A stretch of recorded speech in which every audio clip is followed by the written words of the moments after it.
이게 왜 여기 있는 거지? 나 여기 있었어. 1995년 설날 밤, 한 여자가 사라졌다. 눈이 조용히 내리던 그 밤, 그녀의 흔적은 마치 세상에서 지워진 것처럼 아무것도 남기지 않았다. 가족은 그녀가 집을 떠났다고 말했다. 남편은 아무 말도 하지 않았다. 그리고 그 사건은 그렇게 잊혀지는 듯 보였다. 그런데 25년이 지난 어느 날, 아무도 손대지 않았던 오래된 장작더미 속에서 낡고 찢어진 한복 조각이 발견된다. 불에 그을린 흔적, 그리고 지워지지 않은 어두운 얼룩. 그것은 단순한 옷 조각이 아니었다. 누군가가 숨기고 싶었던 기억, 그리고 결코 드러나선 안 될 진실의 일부였다. 그 밤, 그녀는 정말 집을 떠난 것일까? 아니면 그 집 안에서 모든 것이 끝나버린 것일까? 여러분은 지금 어디에서 이 이야기를 듣고 계신가요? 현재 시간과 함께 댓글로 남겨주세요. 그리고 이런 사건의 진실을 끝까지 함께 추적하고 싶다면 채널 구독도 잊지 마세요. 1995년 겨울, 경기도 남양주의 외곽에 자리 잡은 강 씨. 집안은 전통을 무엇보다 중요하게 여기는 보수적인 가족이었다. 설날이 다가오면 집안 전체가 긴장감으로 가득 찼다. 며느리는 새벽부터 음식을 준비해야 했고, 가족들은 정해진 자리에 앉아 의례적인 대화를 나누며 겉으로는 평온한 명절 분위기를 유지했다. 그러나 그 안에는 오래된 갈등과 말로 꺼내지 못한 감정들이 쌓여 있었다. 그 중심에는 29세의 며느리 서혜진이 있었다. 혜진은 서울에서 대학을 졸업하고 평범한 직장 생활을 하던 중 중매로 강민석을 만나 결혼하게 되었다. 처음에는 조용하고 성실한 남편이라고 생각했지만 결혼 후 그녀가 마주한 것은 전혀 다른 현실이었다. 민석은 겉으로는 온순했지만 어머니 앞에서는 아무 말도 하지 못하는 사람이었고, 집안의 모든 결정은 사실상 시어머니 고말순의 뜻에 따라 움직였다. 말순은 며느리에게 유난히 엄격했다. 작은 실수 하나에도 날카롭게 지적했고, 강씨 집안의 며느리는 이 정도도 못하느냐는 말을 서슴지 않았다. 혜진은 처음에는 참고 견디려 했지만 시간이 지날수록 숨이 막히는 듯한 압박감 속에서 점점 자신을 잃어갔다. 그녀에게 가장 힘든 존재는 시어머니만이 아니었다. 남편의 여동생 강은주는 노골적으로 혜진을 싫어했다. 은주는 결혼 전부터 오빠에게 더 좋은 집안의 여자를 소개받을 수 있었다고 믿었고, 혜진을 외부인으로 취급했다. 설날을 앞둔 며칠 동안 은주는 사소한 일에도 혜진을 비꼬며 신경을 긁었다. 언니는 아직도 이런 것도 제대로 못해요. 라는 말은 하루에도 몇 번씩 반복되었고, 혜진은 아무 말 없이 그저 고개를 숙인 채 일을 계속할 수밖에 없었다. 그날도 마찬가지였다. 1995년 1월 30일 설날 전날 밤, 눈이 조금씩 내리기 시작했고, 집안에는 음식 냄새와 함께 묘한 긴장감이 감돌았다. 혜진은 부엌에서 혼자 전을 부치고 있었고, 거실에서는 말순과 은주가 낮은 목소리로 무언가를 이야기하고 있었다. 대화는 분명 조용했지만 분위기는 결코 평온하지 않았다. 그날 저녁 식사가 시작되었을 때 겉보기에는 아무 문제도 없어 보였다. 가족들은 함께 앉아 음식을 나눴고, 민석은 평소처럼 조용히 술잔을 기울였다. 그러나 식사가 중반쯤 지나자 말순이 갑자기 말을 꺼냈다. 혜진아, 너 그 서류는 어떻게 할 거냐? 혜진의 손이 잠시 멈췄다. 그 서류는 며칠 전부터 그녀를 괴롭히고 있던 문제였다. 집안 명의와 관련된 문서, 정확히는 남편 명의로 되어 있어야 할 일부 토지를 그녀의 이름으로 바꾸고 다시 다른 용도로 사용하는 복잡한 계약이었다. 혜진은 그 내용이 이상하다고 느꼈고 몇 번이나 설명을 요구했지만 돌아온 대답은 항상 같았다. 괜히 쓸데없는 생각하지 말고 시키는 대로 해. 그날도 마찬가지였다. 말순의 눈빛은 단순한 질문이 아니었다. 그것은 사실상 명령이었다. 혜진은 조용히 입을 열었다. 어머니, 저는 그 서류 조금 더 확인해보고 싶어요. 그 순간 식탁 위의 공기가 완전히 달라졌다. 은주는 코웃음을 쳤고 말순의 얼굴은 굳어졌다. 민석은 고개를 숙인 채 아무 말도 하지 않았다. 확인, 네가 뭘 안다고 확인을 해. 말순의 목소리는 낮았지만 분명히 분노가 담겨 있었다. 혜진은 더 말을 잇지 못했다. 그러나 그 침묵은 오히려 상황을 더 악화시켰다. 은주가 끼어들었다. 엄마 말대로 하면 되잖아요. 왜 이렇게 말을 안 들어요? 혜진의 심장은 빠르게 뛰기 시작했다. 그 서류에 무언가 잘못된 점이 있다는 확신이 점점 강해지고 있었다. 단순히 재산 문제가 아니라 누군가를 속이거나 법적으로 문제가 될 수 있는 일일지도 모른다는 생각이 들었다. 하지만 그 자리에서 그것을 말로 꺼내는 것은 거의 불가능했다. 민석은 여전히 아무 말도 하지 않았고 그의 침묵은 사실상 가족의 편을 들고 있다는 것과 다름없었다. 식사는 결국 어색한 분위기 속에서 마무리되었다. 누구도 더 이상 말을 꺼내지 않았고 혜진은 접시를 정리하며 혼자 부엌으로 들어갔다.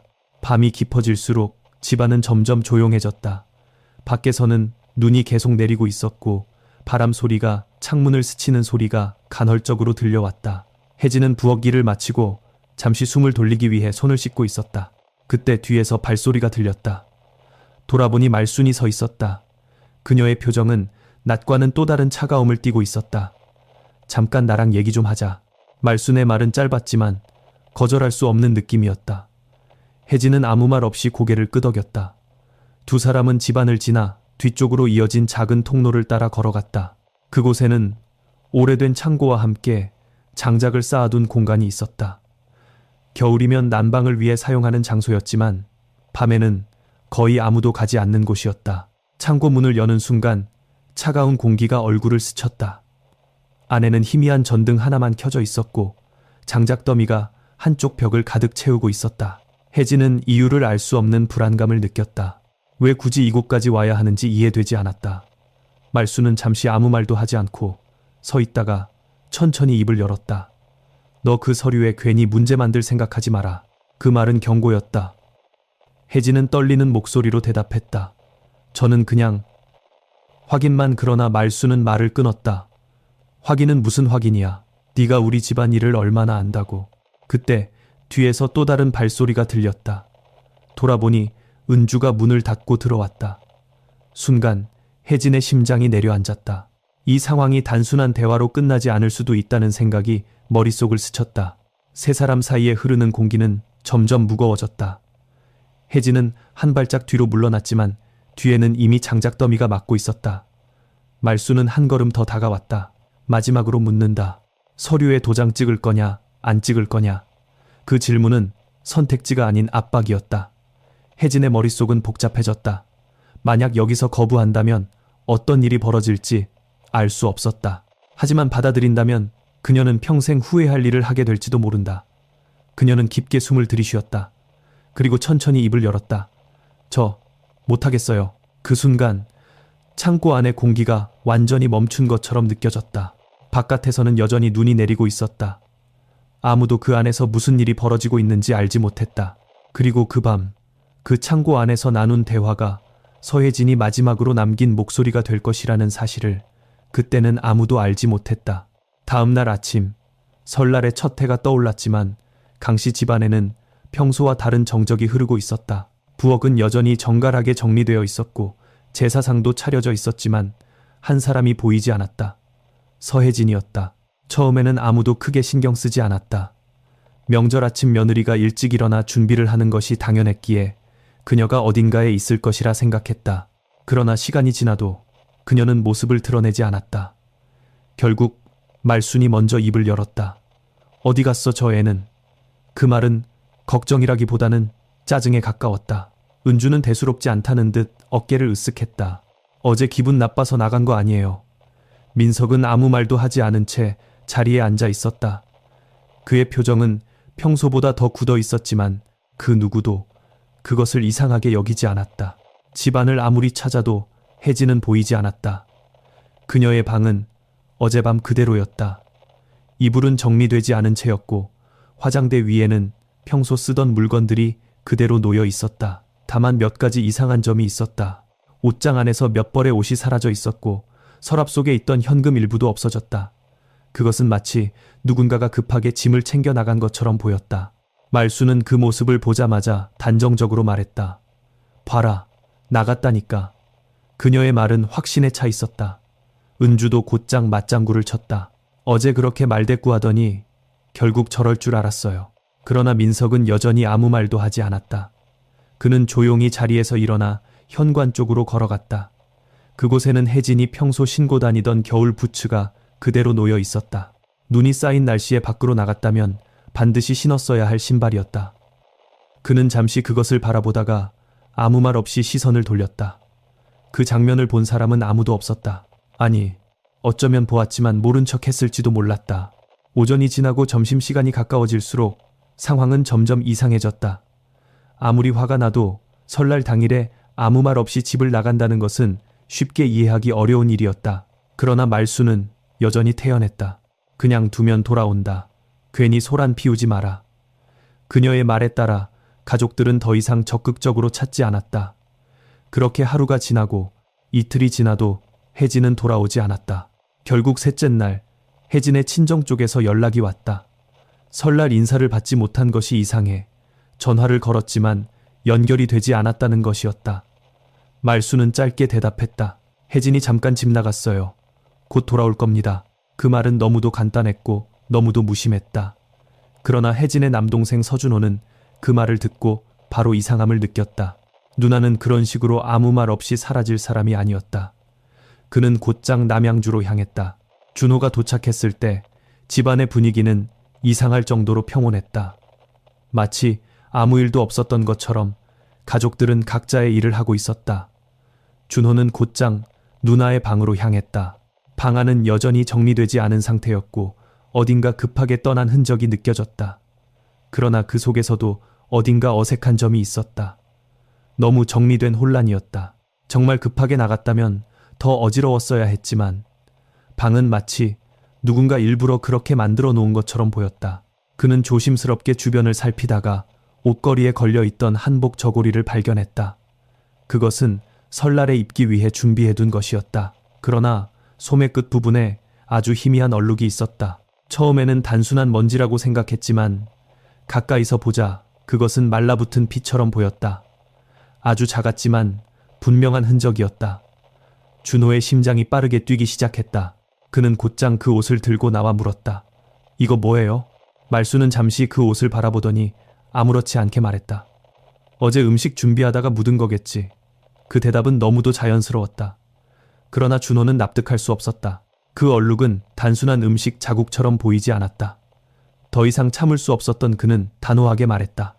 누나, 어디 있는지 정확히 말씀해 주세요. 그 순간 집안의 공기가 다시 무거워졌다. 민석은 여전히 고개를 숙이고 있었고 은주는 불편한 표정으로 시선을 피했다. 말수는 한숨을 쉬며 말했다. 말했잖아, 나갔다고. 그러나 준호는 물러서지 않았다. 그럼 왜 신발은 그대로 있어요? 눈 오는데 맨발로 나갔다는 거예요. 그 질문에 말순의 눈빛이 잠시 흔들렸다. 아주 짧은 순간이었지만 분명한 변화였다. 그날 오후 결국 경찰이 불렸다. 실종 신고가 접수되었고 경찰은 집안을 간단히 조사했다.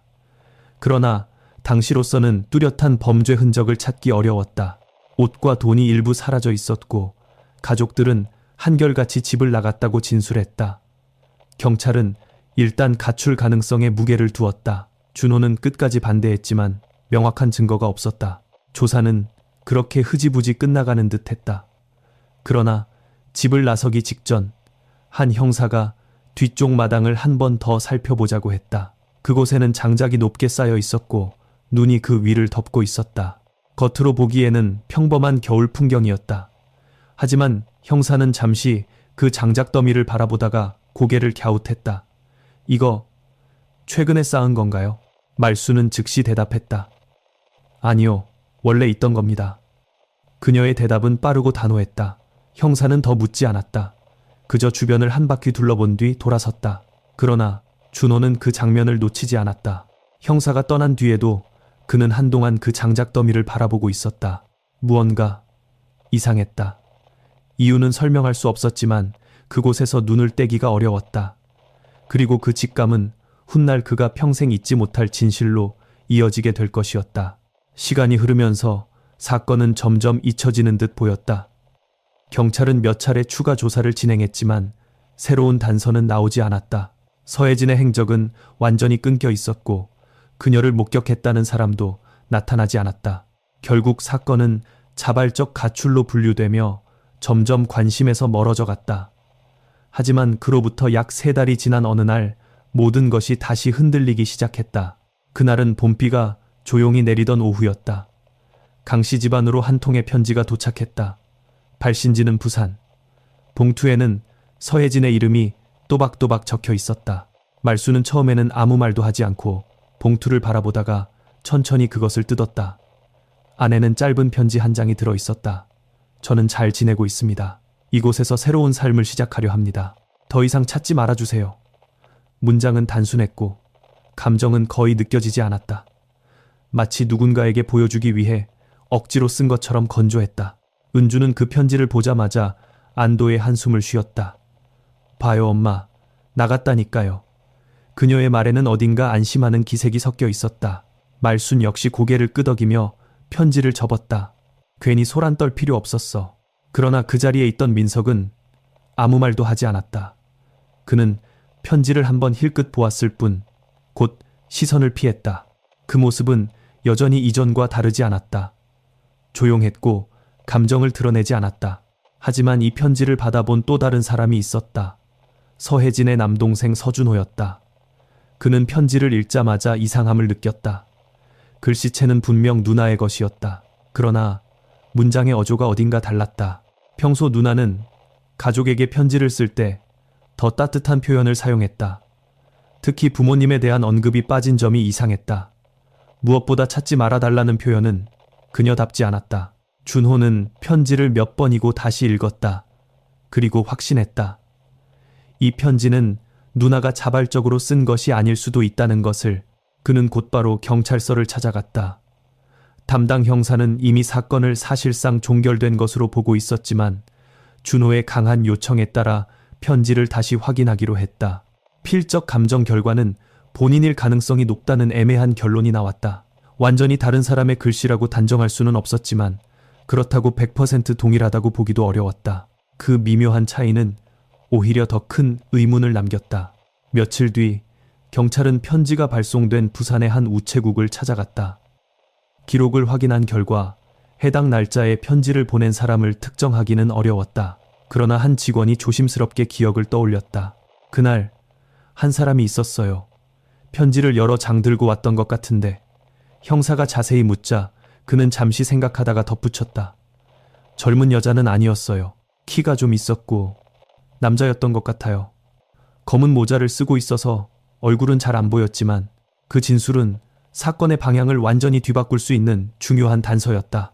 만약 그 편지를 보낸 사람이 서혜진이 아니라면 누군가가 의도적으로 그녀가 살아있는 것처럼 꾸미고 있다는 뜻이 된다. 경찰은 즉시 강씨 집안을 다시 조사하기로 결정했다. 재조사가 시작되자 집안의 분위기는 눈에 띄게 달라졌다. 말수는 여전히 단호한 태도를 유지했지만 이전보다 예민해진 모습이었다. 은주는 질문에 짜증을 내기 시작했고 민석은 더욱 말수가 줄어들었다. 특히 편지에 대한 질문이 나오자 세 사람의 반응은 미묘하게 엇갈렸다. 말수는 당연히 혜진이가 보낸 것이라고 주장했고 은주는 이제 그만 좀 하라며 불쾌함을 드러냈다. 그러나 민석은 단 한마디도 하지 않았다. 그저 고개를 숙인 채 질문이 끝나기만을 기다리는 듯했다. 경찰은 그들의 진술을 기록하면서도 이전과는 다른 시선으로 집안을 바라보기 시작했다. 특히 뒤쪽 창고와 장작 더미에 대한 기억이 다시 떠올랐다. 형사는 그곳을 다시 한번 자세히 살펴보기로 했다. 그러나 이번에도 겉으로는 특별한 점을 발견할 수 없었다. 장작은 그대로 쌓여 있었고 눈에 띄는 흔적은 없었다. 하지만 한 가지 아주 사소한 것이 눈에 들어왔다.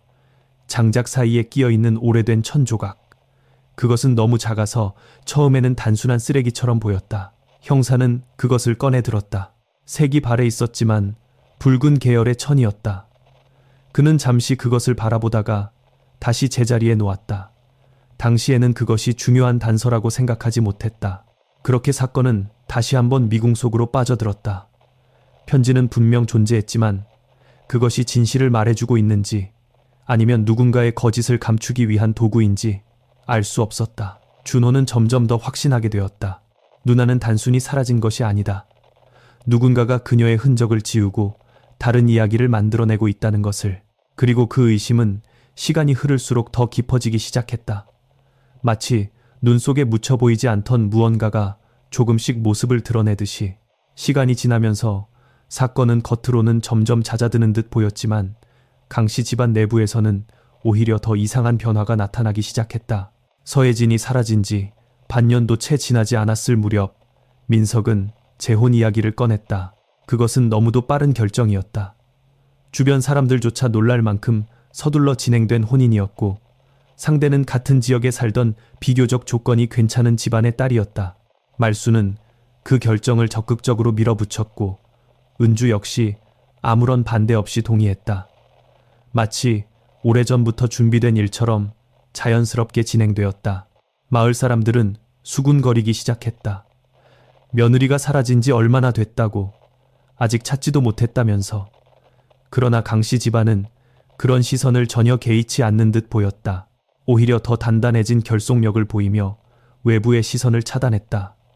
새 며느리는 조용했고 이전의 혜진과는 전혀 다른 태도를 보였다.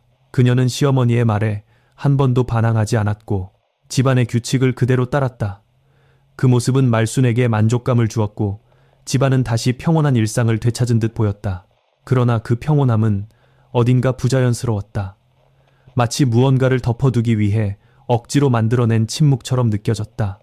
서준호는 여전히 포기하지 않고 있었다. 그는 틈만 나면 남양주로 올라와 주변 사람들을 만나고 누나의 행적을 추적하려 했다. 그리고 그 과정에서 점점 더 많은 이상한 이야기들을 듣게 되었다. 가장 먼저 귀에 들어온 것은 돈에 관한 이야기였다. 혜진이 사라진 이후 강씨 집안이 갑자기 큰 돈을 손에 쥐게 되었다는 소문이었다. 말수는 일부 토지를 처분했고 그 과정에서 예상보다 훨씬 높은 가격에 거래가 이루어졌다는 것이었다. 문제는 그 토지의 일부가 원래 혜진의 이름으로 되어 있었다는 점이었다. 준호는 그 사실을 확인하기 위해 관련 서류를 찾아보기 시작했다. 그리고 그 과정에서 충격적인 사실을 알게 되었다. 혜진이 사라지기 불과 몇 주 전 그녀의 이름으로 되어 있던 일부 토지가 다른 용도로 담보 설정이 되어 있었다. 그리고 그 서류에는 그녀의 도장이 찍혀 있었다. 그러나 준호는 그 도장이 진짜인지 확신할 수 없었다. 누나는 그 계약을 망설이고 있었다. 오히려 그 내용을 의심하고 있었던 사람이었다. 그런 그녀가 아무 설명 없이 도장을 찍었다는 것은 쉽게 납득되지 않았다. 그는 다시 한번 그날 밤을 떠올렸다. 창고로 불려갔던 누나의 모습, 그리고 그 이후의 침묵. 모든 것이 점점 하나의 방향으로 연결되고 있었다. 그러나 아직 결정적인 증거는 없었다. 경찰 역시 더 이상 적극적으로 움직이지 않았다. 사건은 여전히 가출로 분류되어 있었고 새로운 단서가 없다는 이유로 수사는 사실상 멈춰 있었다. 그런 가운데 또 하나의 이야기가 떠돌기 시작했다. 집 근처에 살던 한 노인이 조심스럽게 입을 열었다. 그는 사건 당시에도 근처에 살고 있었고 강씨 집안의 상황을 어느 정도 알고 있었다. 처음에는 말을 아끼던 그는 준호의 끈질긴 설득 끝에 마침내 입을 열었다. 그날 밤 이상한 소리를 들었어. 그의 목소리는 낮고 떨리고 있었다. 여자 울음소리였어. 아주 크게 울지는 않았지만 분명히 들렸어. 준호는 숨을 죽인 채 그의 말을 들었다. 그리고 잠시 후에 나무를 내리치는 소리가 났어. 탁, 탁. 계속 반복되는 소리였지. 그게 한밤중이었어. 눈이 많이 오던 날이었고 노인은 말을 멈추고 잠시 시선을 피했다. 그땐 그냥 장작 패는 소리라고 생각했지. 겨울이니까. 근데 지금 생각해보면 그는 끝까지 말을 이어가지 못했다. 그러나 그 말만으로도 충분했다. 울음소리와 장작소리. 그것은 단순한 우연의 일치로 보기에는 너무 기묘한 조합이었다. 준호의 손이 떨리기 시작했다. 그의 머릿속에서는 하나의 끔찍한 가능성이 점점 형태를 갖춰가고 있었다. 그날 밤 창고에서 무슨 일이 있었던 걸까? 그리고 그 장작더미는 단순히 난방을 위한 것이었을까? 아니면 무언가를 숨기기 위한 도구였을까? 준호는 더 이상 기다릴 수 없었다. 그는 다시 경찰서를 찾았다. 이번에는 단순한 의심이 아니었다. 구체적인 정황과 증언이 있었다. 그는 모든 것을 설명하며 수사를 다시 시작해달라고 요청했다. 그러나 돌아온 대답은 냉정했다. 증거가 부족합니다. 그 말은 벽처럼 느껴졌다. 아무리 많은 의심과 정황이 있어도 그것을 입증할 수 있는 명확한 증거가 없다면 사건은 다시 열리지 않는다. 준호는 절망감에 빠졌지만 포기하지 않았다. 그는 스스로라도 진실을 밝혀내겠다는 결심을 굳혔다. 그리고 그 결심은 25년이라는 긴 시간 끝에 결국 한 조각의 진실로 이어지게 된다. 하지만 그때까지 그 누구도 그 장작더미가 무엇을 숨기고 있었는지 알지 못했다. 그저 아무도 건드리지 않은 채 그 자리에 그대로 쌓여 있었을 뿐이었다. 강민석은 늘 같은 말을 반복했다. 그날 밤 저는 술을 마시고 그냥 잤습니다. 그의 진술은 처음부터 끝까지 변하지 않았다. 경찰이 몇 번을 다시 물어도 그는 똑같은 문장을 되풀이했다. 마치 이미 정해진 답을 외우고 있는 사람처럼. 그러나 그 단순함이 오히려 더 큰 의심을 불러일으켰다. 당시 기록을 다시 들춰보면 민석의 행동에는 설명되지 않는 공백이 존재했다. 그는 저녁 식사 이후 거실에서 술을 마셨다고 진술했지만 정확히 언제 방으로 들어갔는지, 언제 잠이 들었는지에 대해서는 구체적인 기억이 없다고 했다. 단순히 많이 마셔서 기억이 흐릿하다는 말로 넘어갔다. 하지만 그의 혈중 알코올 농도에 대한 기록은 남아있지 않았고 실제로 그가 완전히 의식을 잃을 정도로 취했는지도 확인할 수 없었다. 더 이상한 점은 다음날 아침 그의 태도였다. 보통 아내가 사라졌다면 놀라거나 당황하는 것이 자연스러운 반응일 것이다. 그러나 당시 진술을 종합해보면 민석은 비교적 침착했다. 아니, 침착하다 못해 무감각에 가까웠다. 그는 적극적으로 아내를 찾으려 하지 않았고 경찰이 오기 전까지 특별한 행동을 취하지도 않았다. 그저 가족들이 하는 말에 맞춰 조용히 고개를 끄덕일 뿐이었다. 시간이 흐르면서 경찰은 그의 금융 기록까지 다시 확인하게 되었다. 그 과정에서 또 하나의 이상한 사실이 드러났다. 서혜진이 사라진 직후 민석은 은행에서 상당한 금액의 현금을 인출했다. 그 금액은 당시 기준으로도 적지 않은 돈이었다. 문제는 그 돈의 사용처가 명확하지 않다는 점이었다. 계좌 기록상으로는 어디에도 남아있지 않았고 카드 사용 내역도 없었다. 마치 누군가에게 건네지거나 혹은 흔적을 남기지 않는 방식으로 사용된 것처럼 보였다. 그 사실을 추궁받았을 때 민석은 잠시 말을 잇지 못했다. 그리고는 어렵게 입을 열었다.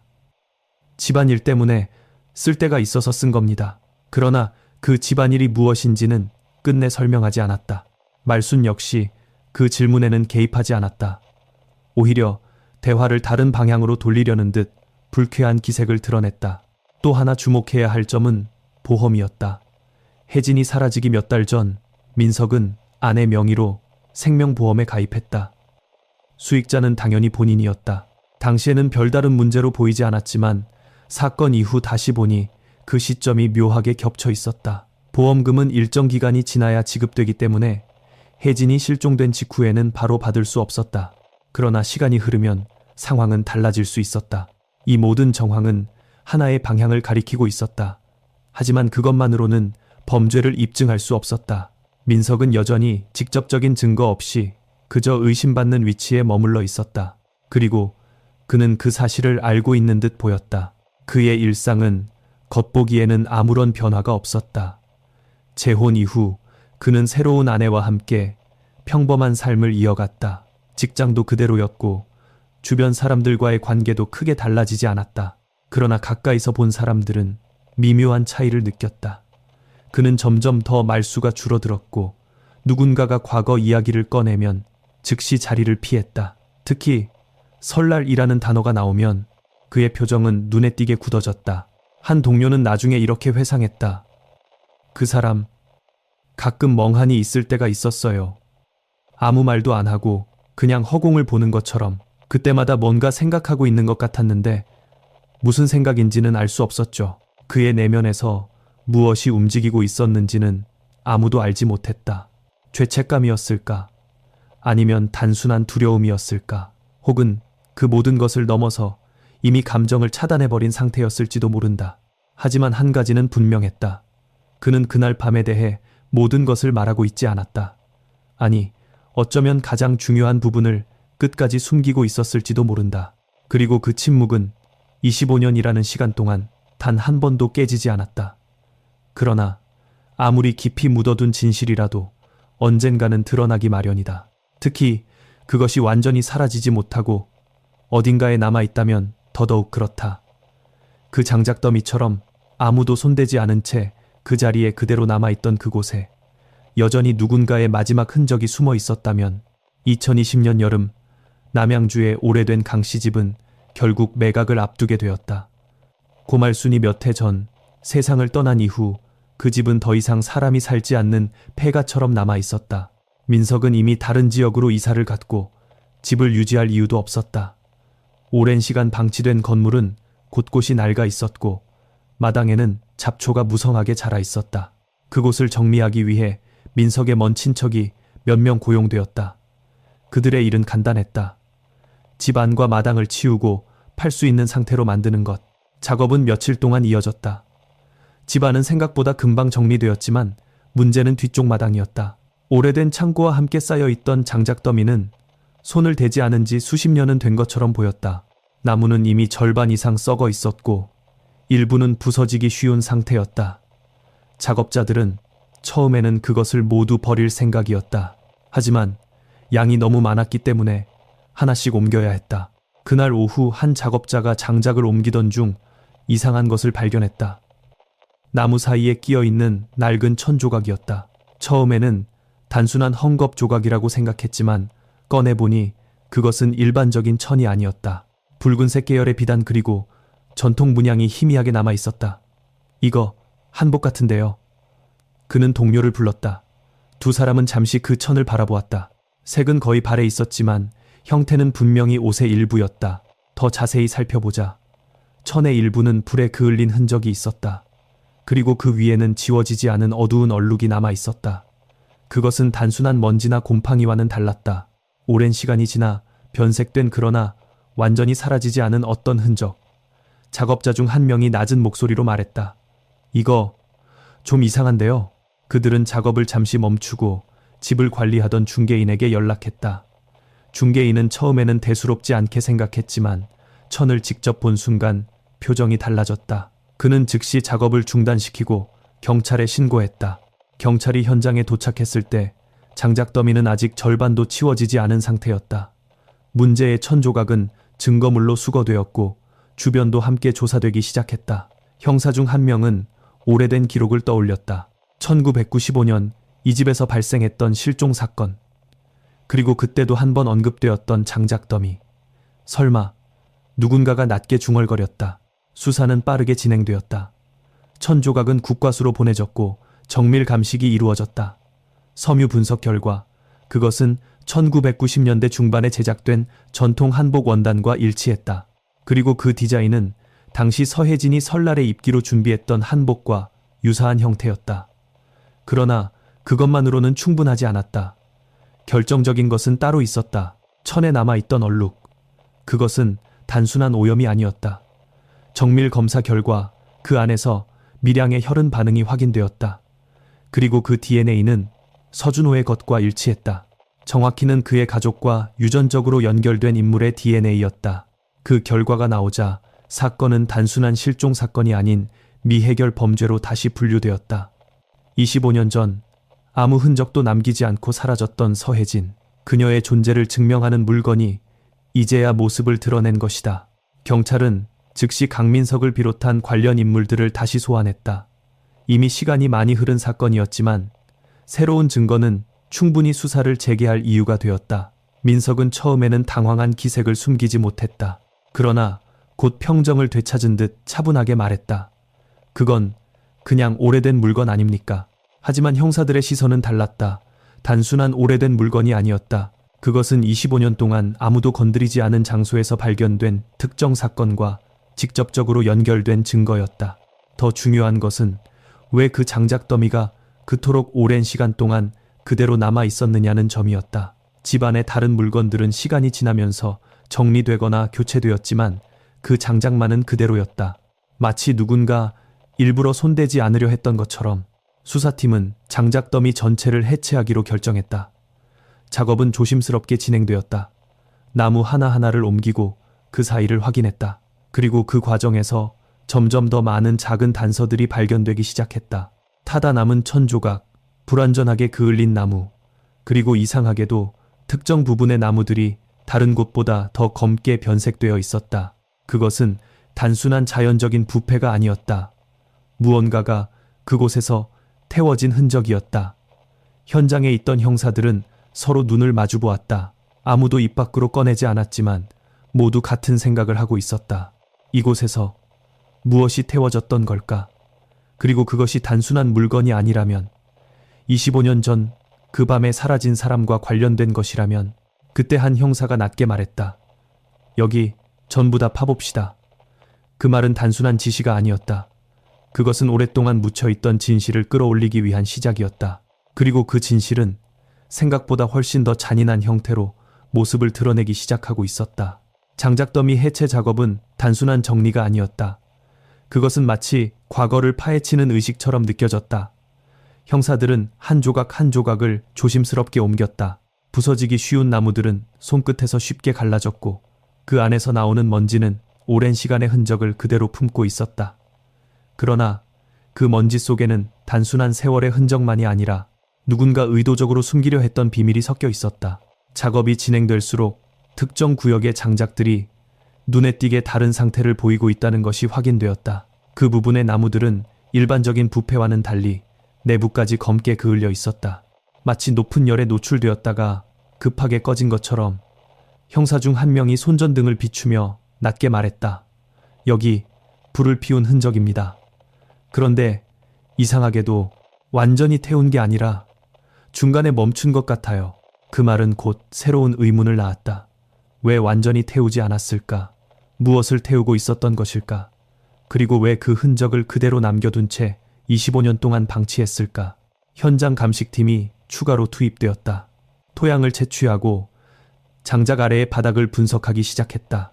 그 과정에서 또 하나의 구조가 드러났다. 장작더미 바로 아래에는 오래된 김치 저장용 지하 공간, 일명 김치움이 존재하고 있었다. 겉으로는 흙과 나무로 덮여 있어 쉽게 눈에 띄지 않았지만 구조적으로 분명한 공간이었다.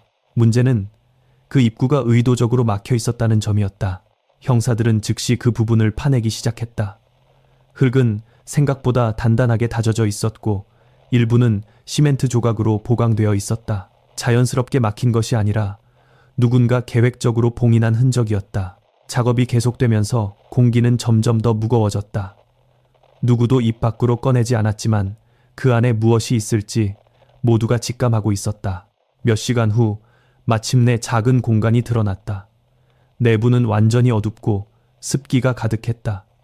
형사 한 명이 손전등을 비추며 안을 들여다보았다. 그리고 그 순간 그는 말을 잃었다. 여기 뭔가 있습니다. 그의 목소리는 낮았지만 분명히 떨리고 있었다. 다른 형사들이 다가와 함께 안을 들여다보았다. 그곳에는 부서진 토기 조각들과 함께 금속성 물체 하나가 흙 속에 반쯤 묻혀 있었다. 조심스럽게 그것을 꺼내자 그것은 작은 은색 장신구였다. 형태는 오래되어 일부가 변형되어 있었지만 분명히 머리에 꽂는 장식품 비녀였다. 그 순간 현장의 공기가 얼어붙은 듯 고요해졌다. 비녀는 단순한 장식이 아니었다. 당시 서혜진이 결혼할 때 어머니에게서 받은 혼수품 중 하나로 기록되어 있던 물건이었다. 그녀의 가족은 그것을 분명히 기억하고 있었다. 특히 준호는 어린 시절 누나가 그 비녀를 얼마나 소중히 여겼는지 알고 있었다. 비녀의 발견은 결정적인 전환점이었다. 그것은 이 공간이 단순한 저장 공간이 아니라 누군가의 개인적인 물건이 묻혀있는 장소라는 것을 의미했다. 그리고 그 누군가는 더 이상 생존해 있지 않을 가능성이 매우 높았다. 현장 감식은 더욱 신중하게 진행되었다. 흙을 조금씩 제거하며 내부를 훼손하지 않도록 조심했다. 그리고 얼마 지나지 않아 또 다른 흔적이 드러났다. 아주 작은 그러나 분명한 형태, 뼈였다. 완전한 형태는 아니었다. 일부는 심하게 손상되어 있었고 일부는 불에 그을린 상태였다. 그러나 그것이 인체의 일부라는 것은 분명했다. 감식팀은 즉시 작업을 중단하고 전문 인력을 호출했다. 현장은 곧 범죄 현장으로 완전히 전환되었다. 그날 저녁 경찰은 공식적으로 사건을 살인 및 시신 유기로 재분류했다. 25년 전 단순한 실종으로 처리되었던 사건이 이제야 본 모습을 드러내기 시작한 것이다. 강민석과 그의 여동생 강은주는 다시 경찰서로 소환되었다. 이번에는 단순한 참고인이 아니었다. 유력한 용의자였다. 조사실 안에서 두 사람의 표정은 이전과 달랐다. 은주는 눈에 띄게 불안해 보였고 손을 계속 만지작거렸다. 민석은 여전히 침착한 표정을 유지하려 했지만 그의 눈빛은 이전보다 훨씬 흔들리고 있었다. 형사는 조용히 비녀를 테이블 위에 올려놓았다. 이거 아시죠? 잠시 정적이 흘렀다. 은주의 시선이 비녀에 닿는 순간 그녀의 얼굴이 창백해졌다. 입술이 떨렸고 눈동자가 흔들렸다. 반면 민석은 고개를 숙인 채 아무 반응도 보이지 않았다. 그러나 그의 손이 미세하게 떨리고 있다는 것을 형사는 놓치지 않았다. 그날 밤 조사실 안에서는 25년 동안 묻혀있던 진실이 조금씩 균열을 일으키기 시작했다. 그리고 그 균열은 곧 돌이킬 수 없는 고백으로 이어지게 된다. 비녀가 발견된 순간부터 조사실의 분위기는 완전히 달라졌다. 그것은 더 이상 단순한 의심이나 정황이 아니었다. 구체적인 증거였다. 형사들은 그 사실을 알고 있었고 강은주 역시 그것을 직감하고 있었다. 처음에는 아무 말도 하지 않던 은주가 몇 시간이 지나자 점점 불안해지기 시작했다. 손가락을 계속 꼬고 입술을 깨물며 시선을 피했다. 형사는 그런 그녀를 조용히 지켜보다가 다시 한번 입을 열었다.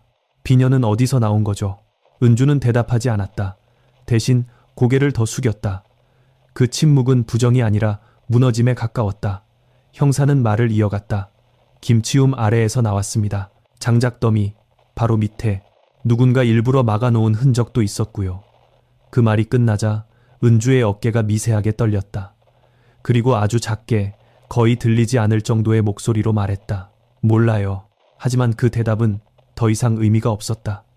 이미 상황은 돌이킬 수 없는 방향으로 흘러가고 있었다. 한편 다른 조사실에서는 강민석이 같은 질문을 받고 있었다. 그는 여전히 같은 태도를 유지하려 했다. 저는 모릅니다. 그러나 형사는 그의 앞에 사진 몇 장을 펼쳐놓았다. 장작더미, 비녀, 그리고 발굴된 뼈의 일부. 이게 다 우연이라고 생각하십니까?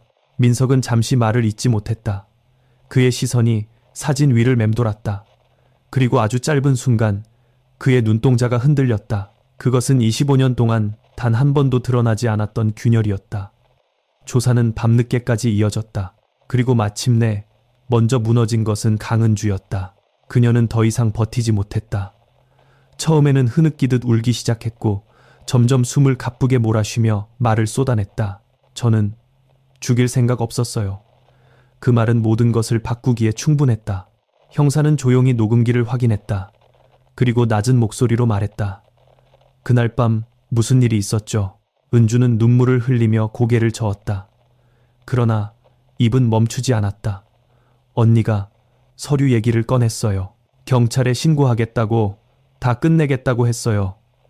그녀의 말은 끊기고 이어지기를 반복했다. 그러나 그 안에는 분명한 흐름이 있었다. 설날 전날 밤 창고 안. 혜진은 끝까지 서류에 도장을 찍지 않겠다고 말했다. 오히려 그 일이 불법일 수도 있다고 의심했고 더 이상 숨기지 않겠다고 했다. 그 순간 말순의 태도가 완전히 바뀌었다. 단순한 설득이 아니라 위협에 가까운 압박이 시작되었다. 가족을 위해서라면 이 정도는 해야지. 하지만 혜진은 물러서지 않았다. 오히려 더 단호하게 말했다. 이건 잘못된 거예요. 저는 못해요. 그 말이 모든 것을 무너뜨렸다. 은주는 그 순간을 또렷하게 기억하고 있었다. 창고 안의 공기가 얼어붙은 듯 조용해졌고 혜진의 숨소리만이 들렸다. 그리고 그 다음 순간 몸싸움이 시작되었다. 말순이 먼저 혜진의 팔을 잡았고 은주는 뒤에서 그녀를 붙잡았다. 혜진은 벗어나려고 몸부림쳤고 그 과정에서 장작더미에 부딪히며 소리가 났다. 바로 그때 밖에서 들렸던 탁탁 하는 소리의 시작이었다. 우리는 그냥 막으려고 했어요. 은주의 목소리는 떨리고 있었다. 나가서 말 못하게, 그냥 겁주려고. 하지만 상황은 그들이 예상한 방향으로 흘러가지 않았다. 혜진은 계속해서 저항했고 결국 소리를 지르기 시작했다. 그 소리는 크지 않았지만 분명히 들릴 정도였다.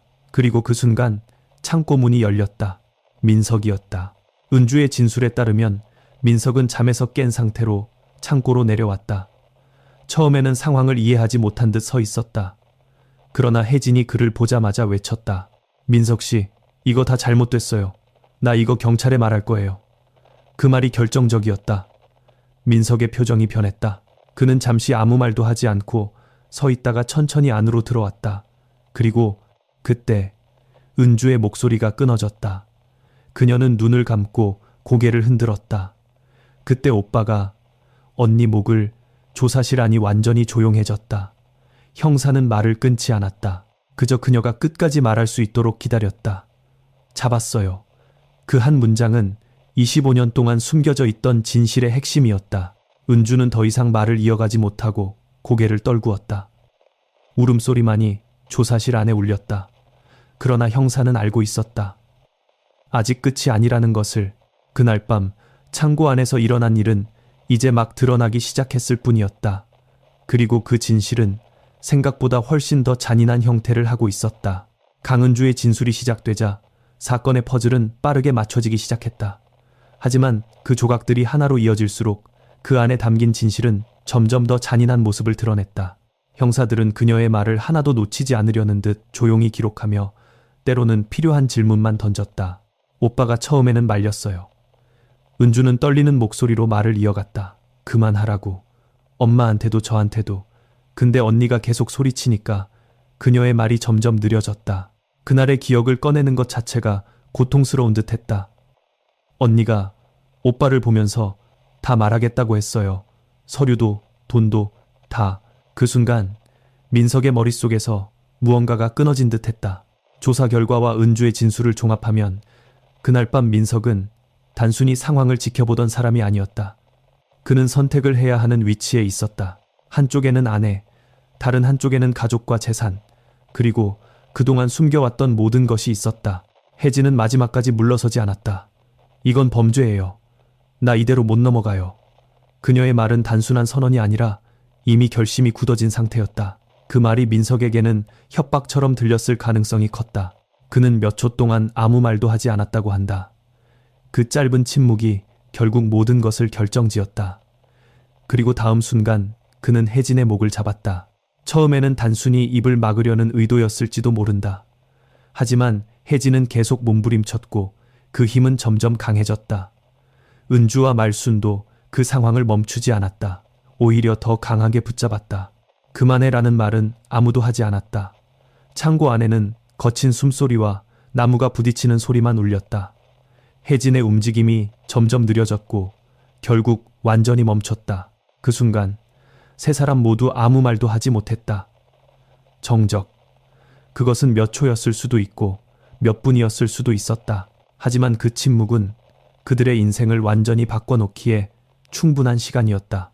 우린 죽은 줄 몰랐어요. 은주는 울면서 말했다.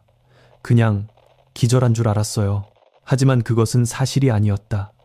감식 결과와 당시 상황을 종합하면 혜진은 그 자리에서 이미 숨을 거둔 상태였다.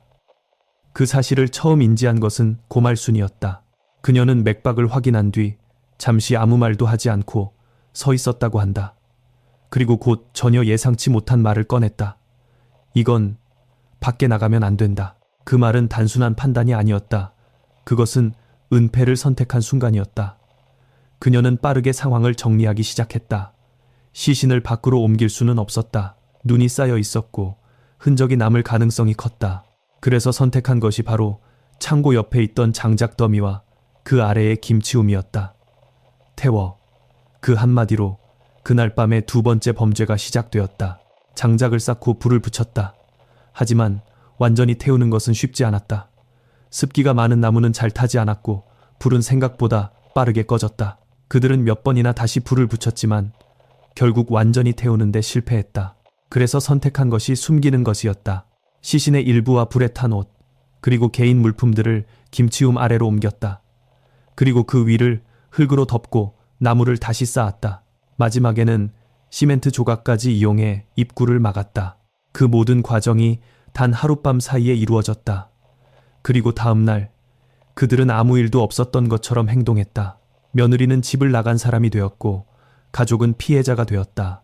몇 달 후 민석은 편지를 썼다.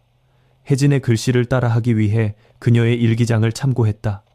그리고 부산까지 내려가 직접 우체통에 넣었다. 그것은 단순한 위장이 아니라 완벽한 이야기를 만드는 작업이었다. 사람들이 믿을 수밖에 없는 이야기. 그리고 그 이야기는 25년 동안 아무도 의심하지 않게 만들었다. 조사실 안에서 은주의 진술은 끝나지 않았다. 하지만 이미 중요한 것은 드러나 있었다. 그날 밤 창고 안에서 일어난 일은 우발적인 사고가 아니었다. 그것은 선택의 결과였다. 그리고 그 선택은 한 사람의 삶을 완전히 지워버렸다. 하지만 형사들은 알고 있었다. 아직 한 사람의 입이 남아있다는 것을. 강민석. 그는 여전히 아무것도 인정하지 않고 있었다. 그리고 그 침묵 속에 마지막 진실이 남아있었다. 강은주의 자백 이후 수사는 급격히 방향을 바꾸었다. 이제 사건은 단순한 의심이 아닌 구체적인 범죄 구조를 가진 살인 사건으로 완전히 드러난 상태였다. 그러나 여전히 가장 중요한 인물 강민석은 끝까지 입을 열지 않고 있었다. 그는 조사실에 앉아 같은 자세를 유지한 채 아무런 감정도 드러내지 않았다. 마치 모든 것이 자신과 무관한 일인 것처럼. 형사들은 마지막 남은 퍼즐 조각이 그의 입에서 나올 것이라는 것을 알고 있었다. 그리고 그를 무너뜨릴 결정적인 카드도 이미 준비되어 있었다. 조사실의 문이 다시 열리고 형사 한 명이 조용히 들어왔다. 그의 손에는 낡은 비닐봉투 하나가 들려 있었다. 봉투 안에는 검게 그을린 종이 조각들이 담겨 있었다. 그것은 김치움 옆 벽면에서 발견된 거의 타버린 상태의 노트 일부였다. 형사는 그것을 민석 앞에 조심스럽게 내려놓았다. 이거 아시죠? 민석은 처음에는 시선을 피했다. 그러나 잠시 후 천천히 고개를 들어 그것을 바라보았다. 그리고 그 순간 그의 표정이 처음으로 무너졌다. 그것은 서혜진의 일기장이었다. 완전히 타버리지는 않았지만 일부 페이지는 불에 그을려 있었고 글씨도 흐릿하게 남아 있었다. 그러나 중요한 부분은 충분히 읽을 수 있었다. 형사는 그중 한 장을 꺼내 조용히 읽기 시작했다. 요즘 집안 분위기가 점점 이상해진다. 어머니와 은주가 나에게 어떤 서류에 도장을 찍으라고 계속 압박하고 있다. 민석 씨는 아무 말도 하지 않는다. 나는 점점 무서워진다. 그 문장이 조사실 안에 울려 퍼졌다. 형사는 또 다른 페이지를 펼쳤다. 이건 분명 잘못된 일이다. 만약 계속 강요한다면 나는 더 이상 참지 않고 신고할 것이다. 그 순간 민석의 숨이 미세하게 흔들렸다. 그것은 단순한 기록이 아니었다. 그날 밤의 동기와 상황을 그대로 증명하는 살아있는 증거였다. 그리고 무엇보다 그것은 의도를 보여주고 있었다. 형사는 조용히 말했다. 이제 그만하시죠. 오랜 침묵이 이어졌다. 민석은 아무 말도 하지 않은 채 그 일기장을 계속 바라보고 있었다. 그의 눈동자는 더 이상 이전처럼 단단하지 않았다. 어딘가 무너진 듯 초점이 흐려져 있었다. 그리고 마침내 그가 입을 열었다. 그의 목소리는 거의 들리지 않을 정도로 낮았다. 그 애가 모든 걸 망치려고 했습니다. 그 말은 변명이자 동시에 고백이었다. 형사는 아무 말도 하지 않았다. 그저 그가 계속 말할 수 있도록 기다렸다. 그날 밤 저는 그냥 끝내고 싶었습니다. 민석의 말은 끊어지듯 이어졌다. 그러나 그 안에는 분명한 감정이 담겨 있었다. 두려움, 분노, 그리고 무너진 합리화. 그는 그날 밤을 기억하고 있었다. 혜진의 눈빛 떨리는 목소리, 그리고 마지막까지 물러서지 않던 태도. 그것이 그에게는 위협으로 느껴졌다고 했다. 그 애가 신고하면 다 끝이었어요. 집도 돈도 저도. 그는 잠시 말을 멈췄다. 그리고 고개를 숙였다. 그래서 그 순간 그의 손이 천천히 올라갔다. 마치 그날의 동작을 다시 떠올리는 것처럼. 그만두지 못했습니다. 그 한 문장은 모든 것을 끝내기에 충분했다. 강민석은 결국 직접적인 살해 행위를 인정했다. 그것은 우발적인 사고가 아니라 상황 속에서 스스로 선택한 행동이었다. 그리고 그 선택 이후 그는 25년 동안 침묵을 유지하며 살아왔다. 수사는 빠르게 마무리되었다. 강민석은 살인 및 시신 유기 혐의로 구속되었고 강은주는 범죄 은닉 및 공범으로 기소되었다. 고말수는 이미 사망했기 때문에 법적 처벌을 받지 못했지만 사건의 중심 인물로 기록되었다. 조사실 밖으로 끌려나가는 민석의 모습은 처음과 전혀 달랐다. 그는 더 이상 침착하지도 무감각하지도 않았다. 그저 모든 것이 끝났다는 것을 받아들인 사람처럼 고개를 떨군 채 걸어갔다.